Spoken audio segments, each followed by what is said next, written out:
आजपासून सुनबाई सासूबाईला आई म्हणा. आजपासून आता घरी गेल्या गेल्या आणि सासूबाईंनी सुनबाईचं खडपड बंद करा. तुम्ही म्हणाली हिच्या आयाची हिचा बाप तसा साळीत दिरण पीसच राहिलं. एवढे भिकार आहेत का आपण? अय सासा, तुम्ही उलट फिरायचं.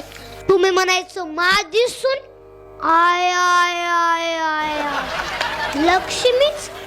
माझ्या तुलना पोंडच नाही. सुनबाईच्याच घेऊन आत्याबाईच्या जगले अडे फक्त गोड बोला. म्हातारी बिलही काम करेल. तुम्ही एक वाक्य ध्यानात ठेवा, मला दोन्ही बाजू सांभाळायला लागतात. ते म्हातारी म्हणाल कोणी आणला होता त्या महाराजांना, आम्हाला झाडून गेला. म्हातारी बिलही काम करेल. तुम्ही एक वाक्य ध्यानात ठेवा, तुमच्या घरात पाहुणे आले ना, तुम्ही एकच काम करायचं. आमच्या आत्याबाईला ना काम केल्याशिवाय करमतच नाही. उठलीच म्हातारी, घेतलीच भांडी, निघालीच घासायला. आखी साबण कलास करील पण भांडी आय आय आय आय आरसाच. आजपासून सुनबाईने सासूबाईला आई म्हणा. आजपासून आता घरी गेल्या गेल्या आई आई तुम्ही माझ्या आत्याबाई नाही. धरू का तुमचं पाय. म्हातारे मला माऊलीचं दाणं ठेवलं का काय? आई तुम्ही माझ्या आत्याबाई नाही. मला जन्म दिलेला आहे फक्त 18 वर्षापर्यंत आणि तू माझी आई तुम्हाला कावळा शिवेपर्यंत. म्हातारे म्हणते बाया दुसऱ्याचं लेकरू आलंय, सासऱ्याला बापासारखं प्रेम करत, सुंदर संसार करत, मला बी आई म्हणत. आता तू कशाला चपात्या करते, मी आहे ना हो. जाम झाली म्हातारी चपात्या करू करू. सुनबाई टीव्ही पुढे आणि म्हातारी चुली पुढे. इकडे टीव्हीला मालिका लागली, तुझ्यात माझा जीव रंगला. जीव कुठं रंगला? म्हातारी चपात्या करू करू. इकडून म्हातारी म्हणली रागीर झालं. पण हसलंच पाहिजे. ते हसतात ते सज्जन असतात आणि हसतच नाही त्यांचा काय ते लपडा असतो. एक दिवस सगळ्यांचा चेहरा हसतो, भीतीला टेकून बसतो आणि उद्बत्याचा वाद त्याचा नाकात घुसतो. मग हाय तवर हसून घ्या, चालू नका लय तोरा. हे दिवस निघणारे वरात, पाठीमागे खोबर चिल्लरची परात. पोरं म्हणतात, बारकी पोरं म्हणतात रोज मराव रात. हसलंच पाहिजे. जे असतात ते सज्जन असतात. विठाल विठाल विठाल विठाल विठाल विठाल विठाल. तर माऊली मी कीर्तनाला जात असताना माझं कीर्तन साताऱ्यामध्ये असल्या कारणाने मी आळंदीतून सकाळी 11 वाजता निघालो. तर मी माझे गुरुवर्य हरिभक्त पारायणशी स्वर सम्राट ह बाप्पा श्री स्वर सम्राट भाऊसाहेब महाराज पाटील जहूरकर.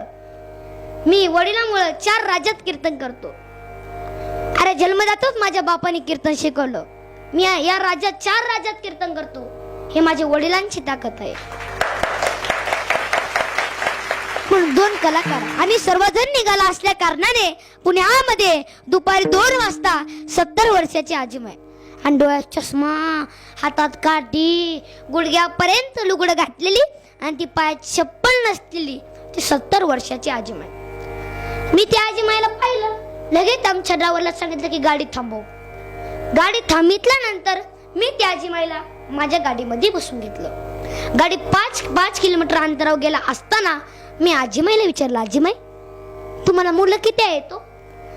तेव्हा त्या आजीमाईला सांगितलं की पोरा मला 3 मुलं आहेत. मग मी आजीमाईला विचारलं, आजीमाई तुमची मुलं तरी काय करतात? तेव्हा त्या आजीमाईला सांगितलं की पोरा माझा पहिला मुलगा इंजिनियर आहे, माझा दुसरा मुलगा शिक्षक आहे. मग मी आजीमाईला विचारलं, आजीमाई तुमचा तिसरा मुलगा काय करतो? त्याचं नाव घेऊ नको. मी विचारलं टँगो मारतो काय? टँगो नाही. जुगार नाही. पॉकेट मनी नाही. मग आजीमाई तुमचा मुलगा नेमकं करतो तरी करतोय काय? तेव्हा त्या आजीमानं सांगितलं की पोरा माझा मुलगा तुझ्यासारखं रोज एक गाव कीर्तन करत बोंबलत फिरतो. आता तेव्हा मला कळाले की मंडळी मी रोज एक गाव कीर्तन करत बोंबलत फिरतो. विठाल विठाल विठाल विठाल विठाल. लग्नाचे लय अवघड झाले. आता पोरे झालेत कमी आणि त्यांना आले डिमांड, त्यांच्या आईला आले डिमांड.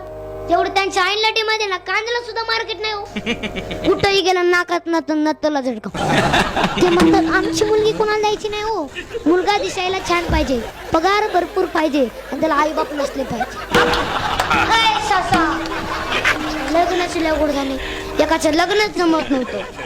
तू माझ्याकडे आला तोंड वाकड करून, महाराज मी जमवतो तू तोंड वाकड करू नको. तो म्हणला महाराज जमल ना, जमवतो बोललो ना. तो म्हणला काय करावं लागेल. मी म्हणलं माळ आणि बुक्का. ह्या माळेतून बुक्क्यातच लई पावर आहे. त्यांनी माळ बुक्का आणली, पण त्यांनी बारीक माळ्याची माळ आणली. मी म्हणलं बारीक माळ्याची माळ जमत नाही, बारीक म्हणण्यावर बारीकच बायको भेटत. तो म्हणला नाही मला मोठी पाहिजे. मी म्हणलं टकुरी म्हणायची, हटकाला कसा कचरुतायचं. मला म्हणायचं लय दुतात काय. मी म्हणलं लग्न मग ऋतुन्य, लग्न म्हणलं की गाडी शिवच्या पुतळी. असा तो बारीक बुक्का लावायचा. म्हणलं बोटाला माळच कपाळ का लावील ना. मी म्हणलं लग्न मग लावतो. टप्परम बुक्का टप्परन मान असा भंगरा केला. धोतर नेहरू टोपी, कुठेही गेलं मी पुढं तो माग, मी पुढं तो माग. काही दिवसात तेच पुढं मी माग. लोक त्याच्या पाय पडायचे महाराज महाराज. मी म्हणलं खरं तर किंमतच नाही रे. मग कीर्तन झालं, महिला मंडळी म्हणायचे अरे ते संघ आलेलं होतं. आणि उलट विचार करायचे, माऊली संघ राहते, व्यसन नसल, आई बापाला जपीत असल, आई बापाची सेवा करते, वरकरच्या घरी मध्ये सुखेल आपली पोरगी, देऊन टाका. 10 जणांची सोयरी जमून दिली, योच कटूर ना. आता इथं जर कोणाचं जमत नसत, चलो माऊली जाऊरकर जिंदाबाद. विठाला विठाला विठाला विठाला विठाला विठाला विठाला विठाला विठाला विठाला विठाला. आता वट्यावर बसले आहेत ना, यांचं लग्न आहे म्हणा. यांनी एकच काम करायचं, भगविलंडी गोळायची. यांचं लग्न होणार पण आमच्या टोळीत आल्यावर. भगविलंडी घालायची, गांजा ओढायचा, ओम नमः शिवाय, साधू साधू. नाही जमलं नाही जमलं, एकच काम करायचं, झोपेच्या टाइमला मोबाईलच्या स्क्रीनला एक फोटो ठेवायची. नाही झोप आली, आता डबल नाही झोप आली, आता टिबल नाही झोप आली. एवढंच काम येतं. पहिलं पोरींच्या बापाला म्हणतात लग्न करा, पोरांचं बाप नाही. आता जिरली. पहिलं पोरांच्या बाप्पाची टोपी वळवळ करत होती, आता जिरली. आता पोरांचा बाप पोरांच्या बाप्पाला राम राम घालतो. तो म्हणला यंदा ना, तुम्ही मसोबालाच घाला. तो म्हणला यंदा ना. विठाला विठाला विठाला विठाला विठाला विठाला. हे पोरं बिल चापरू. एक पोरग म्हणलं खेळता खेळताच म्हणलं पप्पा हा मी माझ्या लग्नालाच बोलवणार रे. बाप म्हणलंय खाऊन उलटलंय, नका का बोलवणार, पण का बोलवणार. तुमच्या लग्नाला मला कुठं बोलवलं, तू वार येत पडतो. यांच्या दोस्ती करायसाठी मेली बी तू. गप म्हणा काय बोलतात, त्यांचं काय नेम नाही. महाराज बोललं की बारीक होतो. म्हणलं मला नाही कशाला कीर्तन करतो. मी म्हणलं सगळं असतं काय कीर्तनात, सोपं आहे. बिडी त्याचा बाप पडतो ते बघत असेल, हे यांना संस्कार नाही. एक म्हणलं महाराज कीर्तन करताना कंबर का बांधता. आम्ही आता नळ बांधायचं कधी पण खऱ्यात असेल. एक म्हणलं महाराज कीर्तन करताना धोतर का घालतात आणि आता बडमोडावर कीर्तन करायचं. माऊली बोलले जे बोलतात त्यांचं काही खरं धरायचं नाही. एक म्हणलं महाराज ताटाच्या करांना पाणी का फिरता. मी म्हणलं मुंग्या तेवढे म्हणून जसे ते अवघड विचारतात त्यांचं त्याच्यामुळे सांगवलं. एक म्हणलं हरिपाठात नेमकं काय. मी म्हणलं तुझ्या बापाचं चरित्र. हरिपाठात नेमकं काय, पुण्याची गणना कोण करी, पुण्य आहे ना, दुसरं काही नाही. यांचं काही लक्षात घेऊ नका. विठाला विठाला विठाला विठाला विठाला विठाला.